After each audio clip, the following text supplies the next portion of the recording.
என் தங்கப்பிள்ளையே, உனக்கான நல்ல நேரம் ஆரம்பித்து விட்டது என்றால் இந்த வராகி எப்பொழுதுமே உன் கண்களில் பட்டு கொண்டே இருப்பேன்.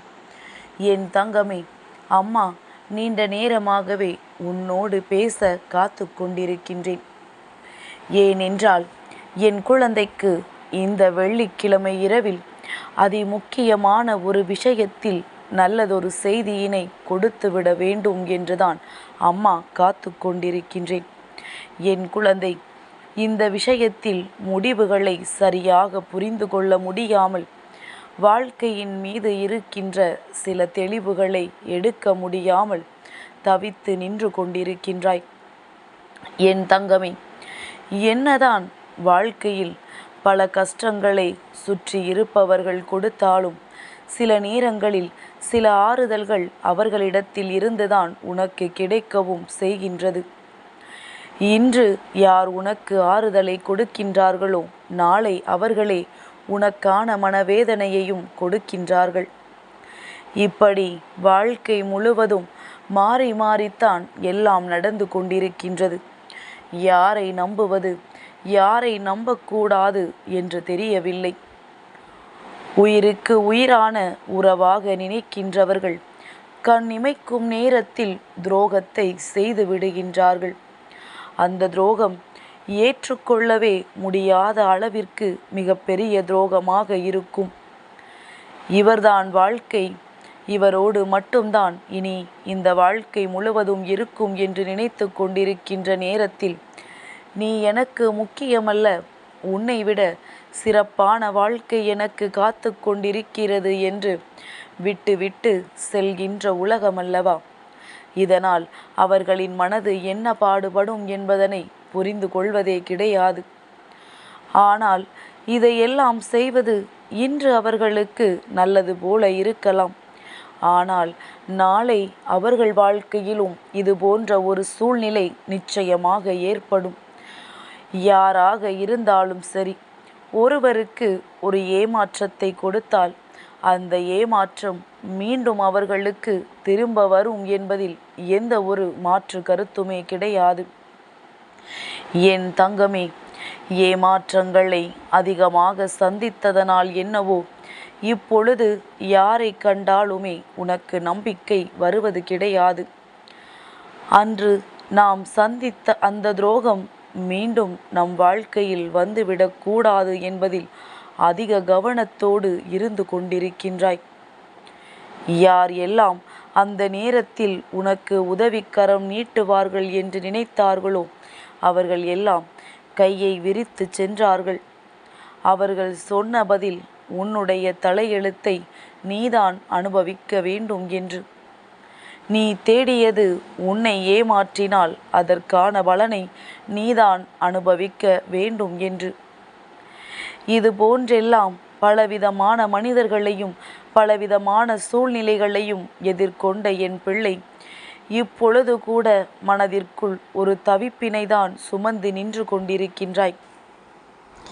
நீ என் முன்னால் நிற்கும் பொழுது உனக்குள் தோன்றுகின்ற ஒரு விஷயம், அம்மா, எனக்கு வாழ்க்கை என்று பெரிதாக எதுவும் வேண்டாம், ஒரு சிறு துளி அளவாவது நிம்மதியை மட்டும் எனக்கு கொடு என்று நீ கேட்கின்றாய். என் தங்கமே, மன நிம்மதி ஒன்று உனக்கு போதும் என்று நீ நினைக்கின்றாய். நான் அந்த நிம்மதியினை உனக்கு நிச்சயமாக கொடுக்கின்றேன். பொன்னுக்கோ பொருளுக்கோ என் குழந்தை ஆசைப்படுவதில்லை. என் பிள்ளை நிம்மதியான ஒரு அமைதியான சூழலைத்தான் எதிர்பார்க்கின்றாய். சுற்றியிருந்து துரோகத்தை செய்தவர்களை மீண்டும் என் கண்களில் ஒரு பொழுதும் காட்டிவிடாதே என்று என் பிள்ளை நீ சொல்கின்றாய். என் தங்கமே, ஒரு விஷயத்தை புரிந்து கொண்டாயா? யார் உனக்கு துரோகத்தை செய்தார்களோ அவர்களை அடிக்கடி நீ பார்க்க வேண்டும். ஏன் தெரியுமா? அவர்கள் அடிக்கடி உன் கண்ணில் பட்டால்தான் இந்த வாழ்க்கையின் மீது உனக்கிருக்கின்ற ஒரு வெறி, இன்னமும் இந்த வாழ்க்கையில் சாதித்து காட்ட வேண்டும் என்ற வெறி இவர்கள் முன்னால் வாழ்ந்து காட்ட வேண்டும் என்ற வெறி அதிகமாக இருக்கும். மாறாக என் பிள்ளை நீ வேறு எந்த ஒரு விஷயத்திற்காகவும் கலங்கி நின்றது கிடையாது. இந்த துரோகமே போதுமல்லவா? இது ஒன்றே உன்னை வாழ்க்கையின் அத்தனை நல்ல நிலைகளிலும் இருந்து சாய்த்து விடுவதற்கு. இன்று என் பிள்ளை இந்த நிலையில் இருந்து மீண்டு வருவதற்கான நேரத்தை எதிர்நோக்கி நின்று கொண்டிருக்கின்றாய். யாரொருவருக்கு தன் கையில் இருப்பதை விட இன்னொன்று பெரிதாக தோன்றுகின்றதோ அவர்களுக்கு நிச்சயமாக ஒரு நாள் ஏமாற்றம் உறுதி. உன் வாழ்க்கையை நீ பணயம் வைத்தாய். அவர்களுக்காக ஓடி ஓடி அலைந்தாய். கேட்டதையெல்லாம் செய்து கொடுத்தாய். எங்கே மனது காயப்பட்டு விடுவார்களோ என்று செய்த தவறுகளை கூட சுட்டி காட்டாமல் இருந்து கொண்டிருந்தாய். கஷ்டம் என்ற ஒன்று வரும்பொழுதெல்லாம் அவர்களுக்கு தெரிந்தால் அது மேலும் வேதனையை ஏற்படுத்துமே என்று தனியாகவே அத்தனை பிரச்சனைகளையும் சமாளிக்க தொடங்கினாய். தனக்கென்று இல்லாமல் அவர்களுக்கு கொடுக்க வேண்டும், மன நிம்மதியோடு இருக்க வேண்டும் என்று நினைத்து எல்லா உதவிகளையும் செய்து கொடுத்தாய். ஆனால் கடைசியில் உனக்கு நடந்தது துரோகம். என் தங்கமே, இத்தனையையும் செய்து இந்த துரோகத்தை நீ சந்தித்திருக்கிறாய் என்றால் இந்த நேரத்தில் நீ புரிந்து கொள்ள வேண்டிய அதிமுக்கியமான விஷயம் ஒன்று உனக்கு இருக்கின்றது. பொதுவாகவே மனிதனின் மனது பச்சோந்தி என்று அம்மா உன்னிடத்தில் நிறைய முறை சொல்லி இருக்கின்றேன். அதுபோலத்தான் இவர்களினுடைய எண்ணங்களையும் நீ தெரிந்து கொள்ள வேண்டுமல்லவா? இந்த நேரத்தில் நீ தெரிந்து கொள்ளாவிட்டால் நீ என்ன செய்து கொண்டிருப்பாய் தெரியுமா? இவர்கள் இன்னமும் உன் மீது உயிரை வைத்திருக்கிறார்கள் என்று நம்பி நம்பி இந்த வாழ்க்கை முழுவதையும் தொலைத்திருப்பாய். இப்பொழுதாவது இப்படி ஒரு சூழ்நிலை அமைந்து உனக்கு அதற்கான வாய்ப்பு கிடைத்திருக்கிறதே என்று நினைத்து சந்தோஷப்படு. இது உனக்கான நேரம். உன் வாழ்க்கையில் பல நல்ல விஷயங்களை நீ புரிந்து கொள்ளக்கூடிய நேரம். என் தங்கமே, இனிமேல் இந்த வாழ்க்கையில் நீ எதையெல்லாம் அடைய வேண்டும் என்று நினைத்து கொண்டிருக்கின்றாயோ, இந்த வாழ்க்கை எதையெல்லாம் உனக்கு கொடுக்க வேண்டும் என்று நினைக்கின்றாயோ அதையெல்லாம் நீ சரியாக பெற்றுவிட வேண்டும்.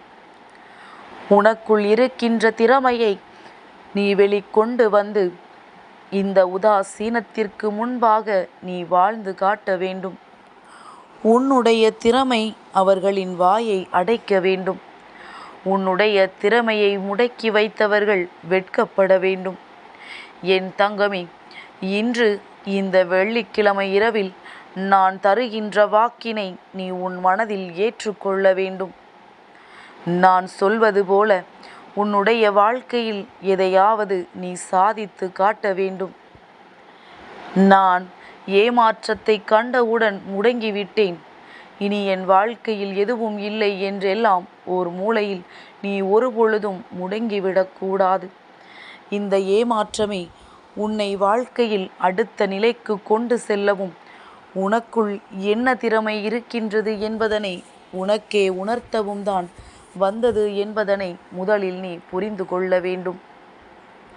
துரோகங்களும் ஏமாற்றங்களையும் சந்தித்து அதிலிருந்து பக்குவமடைந்து மீண்டெழுந்து வர வேண்டுமே தவிர ஒரு பொழுதும் துவண்டு போய்விடக்கூடாது. இந்த வராகியின் பிள்ளையாக இருக்கும் பட்சத்தில் என் குழந்தை, இன்றாவது நீ உன்னுடைய மனதில் தேக்கி வைத்த அத்தனை கவலைகளையும் விட்டெறிந்துவிட்டு சந்தோஷமாக வெளியில் வா. உன்னுடைய திறமைகளை வெளிக்கொண்டு வா. உன்னை யாரெல்லாம் எந்த ஒரு காரணத்திற்காக ஒதுக்கினார்களோ அதையே உன்னுடைய வாழ்க்கையில் மிகப்பெரிய சாதனையாக நீ மாற்றி காட்ட வேண்டும். வெற்றியை உன் வாழ்க்கையில் உரித்தாக்க வேண்டியது என்னுடைய பொறுப்பு என்பதனை முதலில் நீ புரிந்து கொள். என்றுமே இந்த வராகி உன்னோடு உன் கரம் பற்றி நிற்பேன்.